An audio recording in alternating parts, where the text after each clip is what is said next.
జలతత్వ రాశులకున్న ప్రత్యేకత ఏంటంటే, జీవితంలో ఏ సమస్య వచ్చినా సరే, ఆ సమస్య గురించి ఆలోచిస్తారు.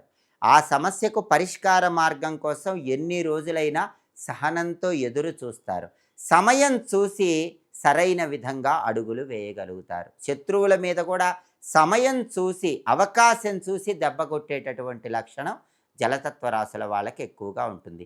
ఈ జలతత్వ రాశుల వాళ్ళకి బాగా స్నేహభావం అనేది భూతత్వ రాశులతో ఉంటుంది. అంటే వృషభ రాశి, కన్యా రాశి, మకర రాశి. ఎందుకంటే ఎప్పుడైనా సరే జలానికి, భూమికి సంబంధం ఉంటుంది.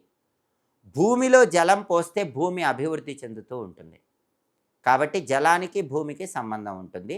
ఈ జలతత్వ రాశుల వాళ్ళు జీవితంలో ఏ సమస్య వచ్చినా సరే, ఆ సమస్య వచ్చినప్పుడు అన్ని రకాలుగా ఆలోచించి అవకాశం కోసం ఎదురు చూసి ఆ సమస్యకు పరిష్కార మార్గం వెతుక్కుంటారు. సహనం ఎక్కువగా ఉంటుంది.